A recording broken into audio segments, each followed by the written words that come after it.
Hello everyone and welcome back to part 2 of my survival series. This is episode 2. Today what I want to do is start off by making this side more like this side.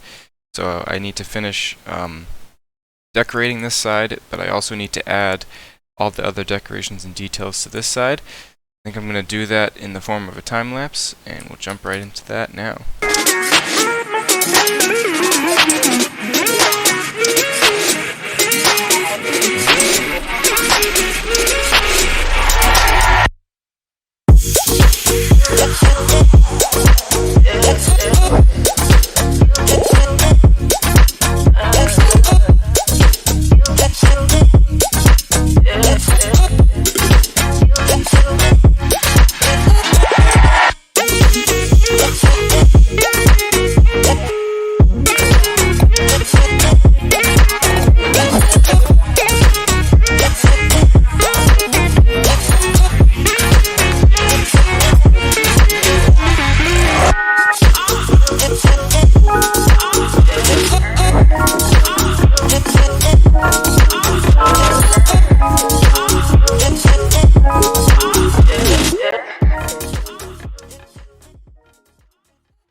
So very happy with how the front turned out, but I'm going to give this a break and go over to the industrial area and work on some projects in here.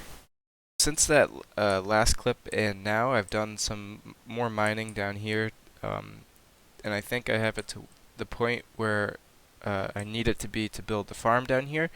So I think I'm ready to finish up these walls, the ceiling, and the floor, and then later on I can build the farm down here. So I'm going to do that also in a time lapse, and we'll get into that now.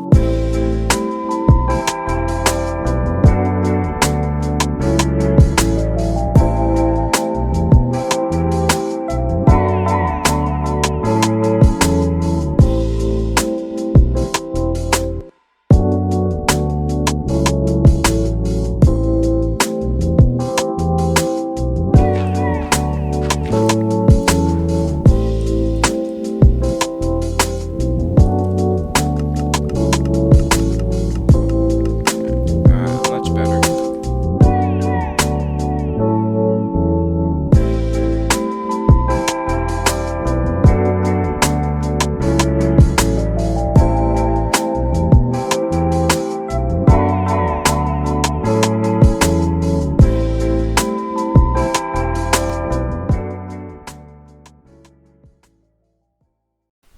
So this looks so much better down here. I'm excited to get the rest of this lighting in, like on this wall and possibly this wall, but especially on the ceiling too, because with the dark ceiling takes away the effectiveness of the white concrete.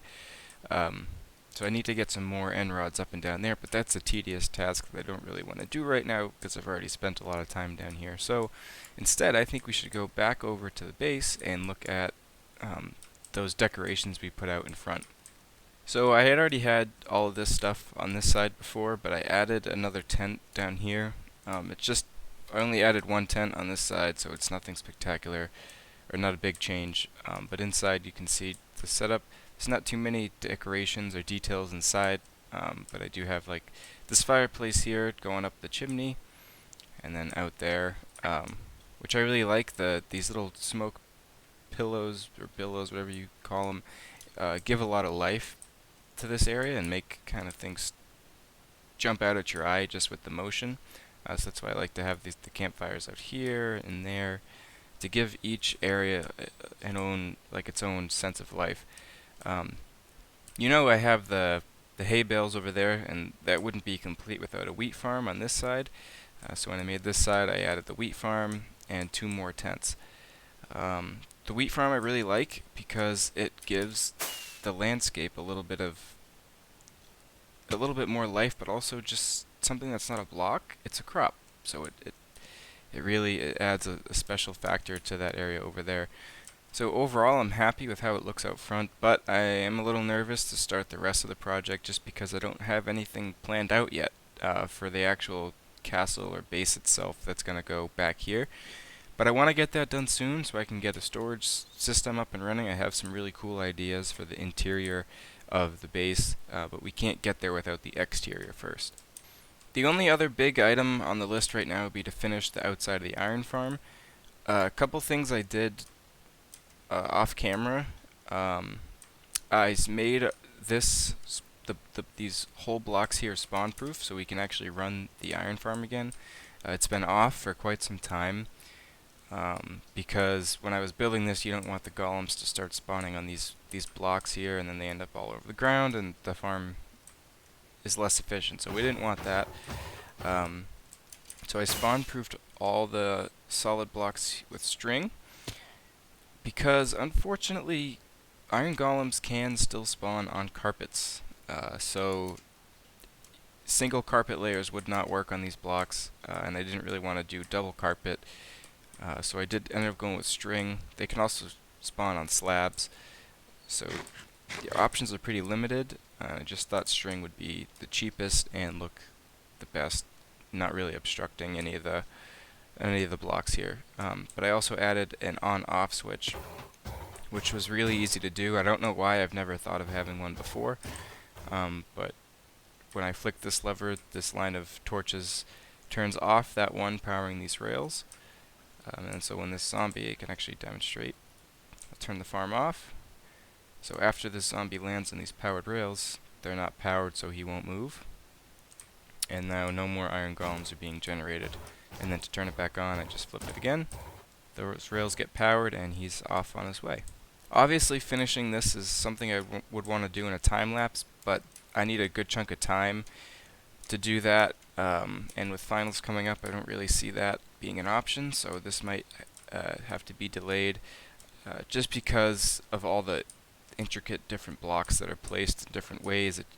There's a lot of detail in each of these areas, so to do it all over the place is going to take quite some time, but eventually I will get to that and do it in a time lapse, which I think will be fantastic. Something I do want to do today is consider moving this villager breeder. I think it's quite the eyesore. It was one of the first things I built in this world, so right next to the starter house, but it is an eyesore. So I think what I could do is move it behind the trading hall because that space isn't really used. I don't really have any plans to build back here, so I'd be okay with that. It would be blocked by the building here, at least from like viewing in this way. In this area, you couldn't see it, but yeah, with no plans going on behind here, I think that would be a great spot for that. As for what to do with the people, the villagers we already have built up over here, I'm not sure. I mean, obviously I have a ton of open spots in the villager trading hall, so I could fill them up that way. Um, it's just going to depend on what kind of trades we want to do. So I already have a lot of iron traders, the toolsmiths over here. Um, and I think, like, I feel like that's a good enough number. Maybe we could actually just fill this entire row with the toolsmiths and get more farmers. I don't really like getting the farmers because I don't have a ton of crops right now to level up their trades with. But I could, so maybe that's what we'll do. I'll fill the rest of this up with these toolsmiths. Yeah, toolsmith, and then whatever we have left over for villagers do the farmers. Okay guys, I think that's going to be all for today. I'm going to continue to work on moving these villagers over to the trading hall and moving that villager breeder over there. So I hope you enjoyed today's episode, and I'll see you in the next one.